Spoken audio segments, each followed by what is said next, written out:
Hello everyone. आज हम देखेंगे अगत तंत्र। अगत तंत्र को समझने के लिए इन पॉइंट के अनुसार देखेंगे। सर्वप्रथम देखेंगे परिचय, इंट्रोडक्शन देखेंगे। फिर देखेंगे अगत के बारे में। फिर अगत के पर्याय देखेंगे। उसके पश्चात चौथा पॉइंट है तंत्र देखेंगे। अगत तंत्र की परिभाषा देखेंगे। अष्टांग आयुर्वेद एवं अगत तंत्र का संबंध देखेंगे। आयुर्वेद में अगत तंत्र संबंधी साहित्य देखेंगे। फिर अगत तंत्र का प्रयोजन एवं उसकी उपयोगिता देखेंगे।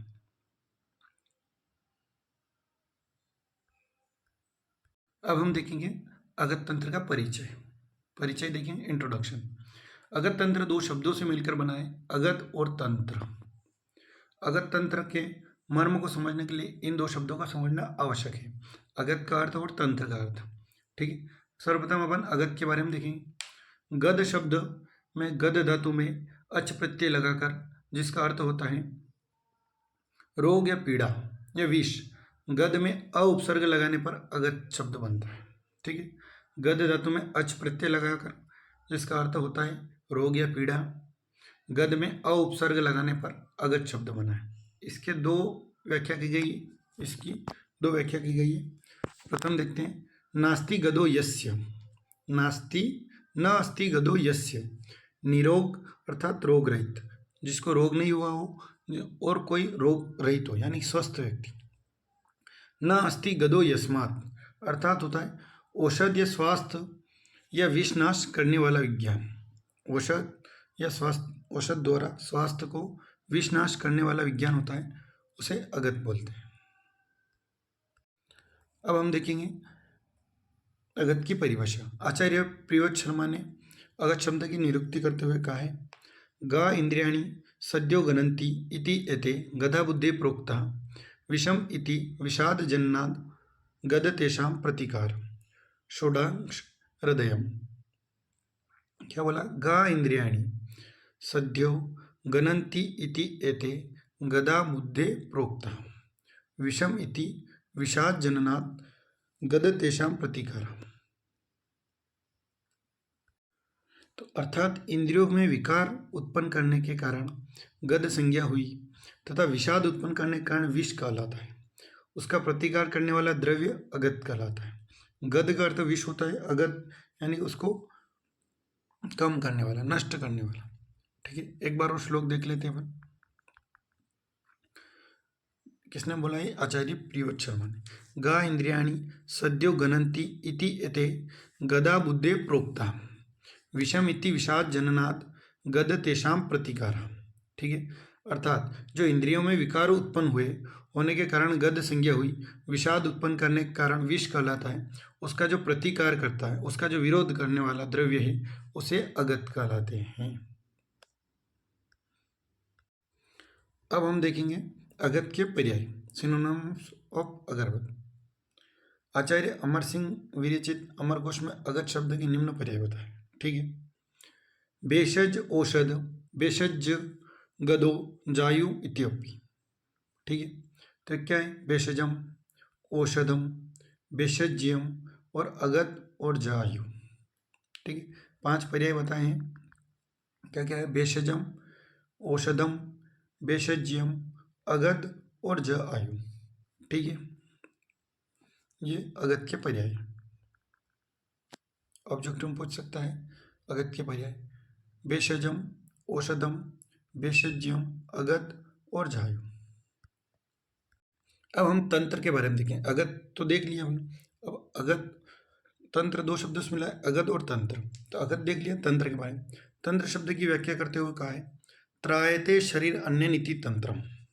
त्रायते शरीरम अन्यन इति तंत्रम, अर्थात जिसके द्वारा शरीर की रक्षा की जाए उसे तंत्र कहते हैं। ठीक है, अर्थात जिसके द्वारा शरीर की रक्षा की जाती है उसे तंत्र कहते हैं। शरीर की रक्षा शास्त्र चिकित्सा दोनों द्वारा की जा सकती है। शरीर की रक्षा शास्त्र एवं चिकित्सा द्वारा की जा सकती है। शास्त्र मनुष्य को ज्ञान प्रदान करता है, उसके मानसिक और नैतिक पक्ष की रक्षा करता है। शास्त्र क्या करता है? मानसिक और नैतिक पक्ष की रक्षा करता है। चिकित्सा उसके मनोदैहिक तंत्र को आरोग्य प्रदान करती है। ठीक है, एक बार और देख लेते हैं तंत्र। त्रायते शरीरम अन्यनिति तंत्रम, जिसके द्वारा शरीर की रक्षा की जाए उसे तंत्र कहते हैं। तंत्र की रक्षा शास्त्र और चिकित्सा द्वारा की जा सकती है। शास्त्र मनुष्य को ज्ञान प्रदान करने, उसके मानसिक एवं नैतिक पक्ष को रक्षा करता है। चिकित्सा उसके मनोदैहिक तंत्र को आरोग्य प्रदान करती है, उसे तंत्र बोलते हैं। अब हम देखेंगे अगत तंत्र की डेफिनेशन ऑफ अगत तंत्र।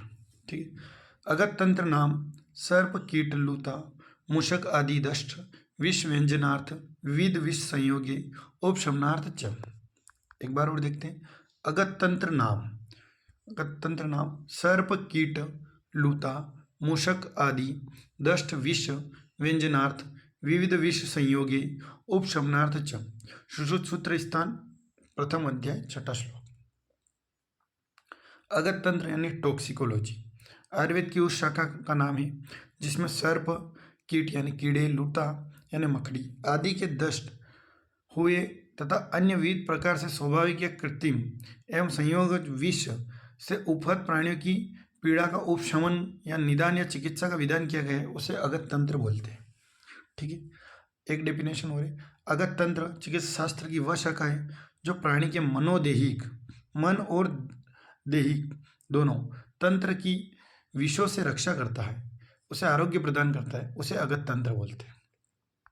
डेफिनेशन एक बार देखें। अगत तंत्र नाम सर्प कीट लूता मूषक आदि दृष्ट विष व्यंजनार्थ विविध विष संयोगे उपशमनार्थ च। अगत तंत्र आयुर्वेद की वह शाखा है जिसमें सर्प कीट लूता आदि से दंश एवं तथा अन्य विविध प्रकार के स्वाभाविक कृत्रिम और संयोग विष से उपहत प्राणियों की पीड़ा का शमन करता है, निदान एवं चिकित्सा का विधान है, उसे अगत तंत्र बोलते हैं। ठीक है, अगत तंत्र चिकित्सा शास्त्र की वह शाखा है जो प्राणियों के मनोदेहिक तंत्र की विषयों से रक्षा करता है, उसे आरोग्य प्रदान करता है, उसे अगत तंत्र बोलते हैं। अष्टांग आयुर्वेद एवं अगत तंत्र। अष्टांग आयुर्वेद एवं अगत तंत्र। प्राचीन अष्टांग आयुर्वेद और नवीन षोडशांश आयुर्वेद आचार्य प्रिय शर्मा से प्रणीत षोडशांश आयुर्वेद में भी अगत तंत्र को आयुर्वेद में एक प्रधान शाखा माना है। ठीक है, चरक संहिता अनुसार देखें, आचार्य चरक ने सूत्र स्थान के अर्थ 10 महामूल्य अध्याय में आयुर्वेद के 8 अंगों का वर्णन किया है। ठीक है, तस्य आयुर्वेद अंग अन्य अष्टो तथा काय चिकित्सा शालाक्य शल्य प्रहतक भूत विद्या विष गर वेरोधिक प्रशमनम कौमारभत्यकम रसायनम वाजीकरणम। ठीक है, चरक सूत्र स्थान 30 अध्याय 28 श्लोक। तो यहाँ पर अगत तंत्र को किस नाम से देखा गया है, पीजी में पूछ सकते हैं क्वेश्चन। तो विष गर वेरोधिक प्रशमन, चरक ने विष गर वेरोधिक प्रशमन नाम से अष्टांग आयुर्वेद में एक अंग बताया, अगत तंत्र को बताया है। सुश्रुत संहिता के अनुसार देखेंगे, आचार्य सुश्रुत ने सूत्र स्थान के प्रथम अध्याय में आयुर्वेद के 8 अंगों का विस्तरण वर्णन किया है। ठीक है, चरक ने 30वें अध्याय में किया है, अंतिम अध्याय में सूत्र स्थान के, और सुश्रुत ने प्रथम अध्याय में वर्णन किया है। तो इसमें तथा शल्य शालाक्यम काय चिकित्सा भूत विद्या कौमार भृत्यम अगत तंत्र रसायन तंत्रम वाजीकरण तंत्रम इति सूत्र स्थान सुश्रुत सूत्र स्थान 1/6। इसमें अगत तंत्र नाम से ही इसका वर्णन है, बोला है। यहाँ पर विष गर विरोधिक प्रशमन इस नाम से इसको बोला है अगत तंत्र को चरक ने। ठीक है, अब आगे देखते हैं हम। अष्टांग हृदय अनुसार देखेंगे, सूत्र स्थान के प्रथम अध्याय में वर्णन मिला है अष्टांग आयुर्वेद का। तो काय बाल ग्रहो ऊर्ध्वांग शल्य दृष्टा जरावशान अष्टवांगिनी तस्याहु चिकित्सा यशु संसिता। अष्टांग हृदय सूत्र स्थान प्रथम अध्याय 5वां श्लोक। ठीक है, इसमें दष्ट नाम से अगत तंत्र को वर्णन आया है। काश्यप संहिता में विष तंत्र नाम बोला गया है अगत तंत्र को, और आचार्य प्रियव्रत शर्मा ने अगत तंत्र को अगत तंत्र बोला है। आचार्य चरक ने इसको विष गर वेरोधिक प्रशमन बोला है, सुश्रुत ने अगत तंत्र बोला है, अष्टांग हृदय के अनुसार हमने दष्ट बोला है, काश्यप संहिता ने विष तंत्र बोला है, और आचार्य प्रियव्रत शर्मा ने अगत तंत्र को अगत तंत्र बोला है। ठीक है, ये पीजी के अनुसार क्वेश्चन आ सकता है, अगत तंत्र क्वेश्चन आ सकता है। अब देखते हैं अगत तंत्र का प्रयोजन एवं उसकी उपयोगिता। आयुर्वेद के समान ही अगत तंत्र के 2 मुख्य प्रयोजन, स्वस्थ प्राणियों के विष के प्रभाव से रक्षा करना एवं विषाक्त से ग्रस्त प्राणियों का कष्ट निवारण करना, उसे आरोग्य प्रदान करना। ठीक है, ये आयुर्वेद अगतंत्र का प्रयोजन भी यही है जो आयुर्वेद का प्रयोजन। स्वस्थ प्राणी है उसके विष के प्रभाव से रक्षा करना। दूसरा है विषाक्त से ग्रस्त प्राणियों के कष्ट के निवारण एवं उन्हें आरोग्य प्रदान करना। एवं उसकी उपयोगिता देखते हैं। स्वस्थ प्राणियों में स्वास्थ्य की रक्षा के लिए आवश्यक एवं उन्हें विष के स्रोतों की प्रारंभिक जानकारी दी जाए। विषैले एवं मादक पदार्थों के सेवन से होने वाली हानियां से परिचित कराया जाए।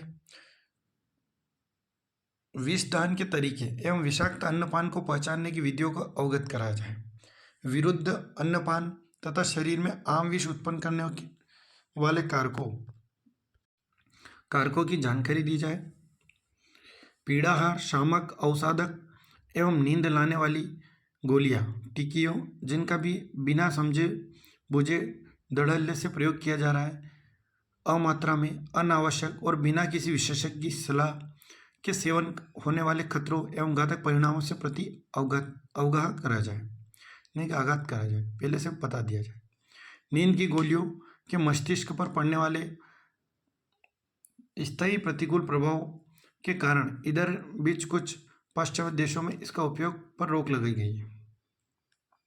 ठीक, इन सभी तरीकों विष को उपयोग, विरुद्ध अन्न का सेवन, इन सब के बारे में मनुष्य को, प्राणियों को अवगत कराया जाए, ये इसकी उपयोगिता है। आयुर्वेद में अगततंत्र संबंधी साहित्य। भारत में विष और निर्विषकरण के अध्ययन की परंपरा अति प्राचीन है। वैदिक वेदों में आयुर्वेद, रामगोपाल शास्त्री विष प्रकरण, विशेष रूप से अथर्ववेद और वेद उत्तरोत्तर साहित्य में इसके अनेक उदाहरण देखने को मिल सकते हैं।